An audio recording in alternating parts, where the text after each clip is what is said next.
साथियों नमस्कार, मैं हूं आपका दोस्त कालू माली।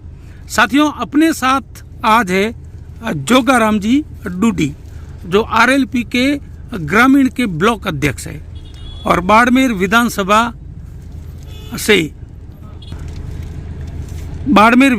से उम्मीदवार भी है। तो चलो आज जोगाराम जी डूडी से मिलते हैं, बातचीत करते हैं। जो आने वाले 4-5 महीने बाद विधानसभा के चुनाव है, तो क्या तैयारियां इनकी चल रही है और कितने लोग इनसे जुड़े हैं। अभी भी इन्होंने एक बड़ा आंदोलन किया था बजरी को लेकर धोरीमना में। तो चलो अपन जोगाराम जी से बात करते हैं, कुछ जानकारी हासिल करते हैं। जोगाराम जी नमस्कार।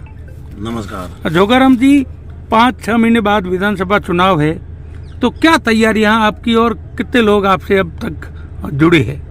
देखो, हमारी आने वाले विधानसभा चुनाव की बहुत जोरों में तैयारियां हैं और अभी आपने देखा ही होगा कि कल परसों हमारी बजरी के आंदोलन में हल्ला बोल किसान महापंचायत रखी गई थी, जिसमें आप सबने देखा होगा हजारों की तादाद में गाड़ियां का काफिला बाड़मेर से निकला और बीएनसी होटल के ऊपर अपना स्वागत भी नेताजी का रखा था, जो जेसीबीओं से ये पुष्प बरसाए थे, जिसमें गुलाब के 5 क्विंटल पुष्प बरसाए और बहुत हजार लोग उस स्वागत के अंदर पधारे, जो नेताजी को छोड़ने के लिए। और फिर धोरीमना की धरती पर कूंज की थी नेताजी ने, और उनके बाद में वहाँ से कलेक्टर को घेराव किया था। रात को 2 बजे समझौता हुआ, जिसमें किसान को राहत मिली, ट्रैक्टरों की रोल्टी माफ हुई और जो अवैध नाका थे उनको हटवाए गए और बाकी के बजरी माफिया के खिलाफ मुकदमा दर्ज भी हुआ। और बाकी हमेशा राष्ट्रीय लोकतांत्रिक पार्टी इसलिए ही बनी है, जो किसान जवान की पार्टी है, और किसान जवान हमेशा कहीं भी पीड़ा में होता है तो उनके लिए मात्र एक हनुमान बेनीवाल और हनुमान बेनीवाल की सेना है, वो हमेशा उनके आगे खड़ी मिलती है और उनको न्याय दिलाने का काम करती है। लोगों के बीच में अब वोट मांगने के लिए जाओगे तो क्या लेके जाओगे आप।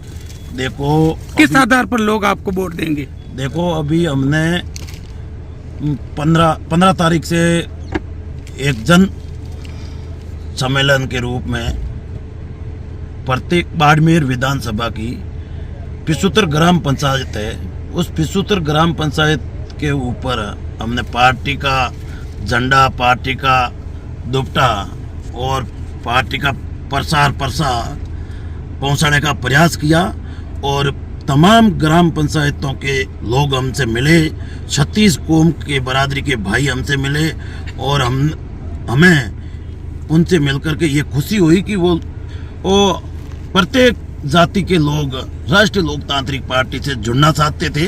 लेकिन पिछली बार विधानसभा का बाड़मेर से चुनाव नहीं लड़े, प्रत्याशी नहीं उतारे, इसलिए लोग सोच रहे थे कि भाई अब की बार भी उतारेंगे कि नहीं उतारेंगे। लेकिन अभी हम 10 दिन का जो जनता के अंदर प्रत्येक ग्राम पंचायत जाने का हमारा कार्यक्रम था, उसके अंदर हमें ये भरपूर आशीर्वाद मिला, 36 कौम का आशीर्वाद मिला और प्रत्येक किसान जवान के मुंह पर एक ही बात थी कि अब की बार हनुमान को वोट देंगे, अब की बार शायद हनुमान जी का कोई भी प्रत्याशी होगा, लेकिन बोतल के निशान पर वोट दे करके किसान की पार्टी को जिताने का काम करेंगे और किसान जवान को एक ही पार्टी न्याय दिला सकेगी। वो हनुमान बेनीवाल की पार्टी है, वो राष्ट्रीय लोकतांत्रिक की पार्टी है, वो किसान जवान की पार्टी है और हनुमान जी बेनीवाल के अंदर ही लोगों का आस है और आस्था रखते हैं। अब देखो, हमारा टोल मुक्त राजस्थान हो,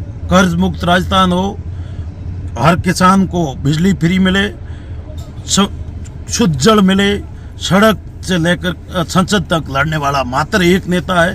तो वो क्लेमों में लोग आज दिन तक किसी का क्लेम नहीं मिला है, उनके लिए भी लड़ाई लड़ रहे हैं। तो हनुमान बेनीवाल लड़ रहे हैं, टीडी का मामला हो गया, चाहे किसी भी प्रकार में किसान दुखी होता है तो उनकी आवाज़ एक अनुमान ही छोड़ने के लिए तैयार होता है। बाकी ये लोग, कोई नेता ऐसा नहीं है जो किसान जवान की बात करेगा। मात्र एक नेता है, वो हनुमान बेनीवाल है, जो किसान जवान की बात रखता है। बाड़मेर जिले में कितनी विधानसभा पर आरएलपी चुनाव लड़ेगी? बाड़मेर जिले की 7 विधानसभा, 6 विधानसभा के अंदर हनुमान जी की पार्टी चुनाव लड़ेगी, बड़ी मजबूती के साथ चुनाव लड़ेगी। और मैं आपको ये भी बता दूं कि अब की बार आरएलपी फैक्ट्री चलेगा, बाकी कोई आरएलपी का मुकाबला नहीं कर पाएगी। ये हमने इस 10-15 दिन के कार्यक्रमों में जहाँ किसान जवान के बीच में हमें मौका मिला जाने का, इसके अंदर हमें सुनने को मिला, समझने को मिला कि अब की बार आरएलपी के अलावा कोई पार्टी को नहीं चुना जाएगा पूरे राजस्थान के अंदर।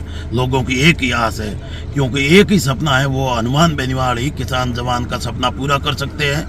वो आज के दिन दीन दयालु योजना में आप देख सकते हो कितना बड़ा घोटाला हुआ दीन दयालु योजना के अंदर। मैं आप मेरे गांव की बता दूं तो मेरे गांव में बेरीवाड़ा तड़ा के अंदर डाडियों के घर करीबन 200 घर है, लेकिन उनके कोई घर के अंदर जो कोई 10-15 घर कांग्रेस के साथ में जुड़े हुए हैं, उनको लाइट जरूर मिली है, लेकिन बाकी घरों में आज दिन तक लाइट नहीं है। और उनके घर के खेत के अंदर खंबा तक नहीं है, और उनको बिल उनके घर आ रहा है। तो ये एक बहुत बड़ा घोटाला है। बदरी घोटाला हो गया, दीन दयालु योजना का घोटाला हो गया, और इंदिरा आवास, ये प्रधानमंत्री आवास हो गया। शिक्षा के माध्यम में शिक्षा देने के लिए मास्टर नहीं है स्कूलों के अंदर, स्वास्थ्य के लिए डॉक्टर नहीं है हॉस्पिटलों के अंदर, सड़कों का बेहाल है, किसान कर्ज मुक्त हो, टोल मुक्त हो, हर जवान किसान के हाथ को रोजगार हो, यही हमारी मांगे हैं। और इन मुद्दों को लेकर के हम प्रत्येक गांव ढाणी तक जाएंगे और किसान जवान से मिलेंगे, और इन मुद्दों के ऊपर चुनाव लड़ेगी राष्ट्रीय लोकतांत्रिक पार्टी। तो धन्यवाद साथियों, ये है जोगाराम जी डूडी, ग्रामीण ब्लॉक अध्यक्ष है। एक बार इस पोस्ट को ज़्यादा से ज़्यादा शेयर कर दो। फिर मिलते हैं नई वीडियो के साथ, तब तक दीजिए इजाज़त। जय हिंद, जय भारत माता, जय तेजा बाबा की। जय जय।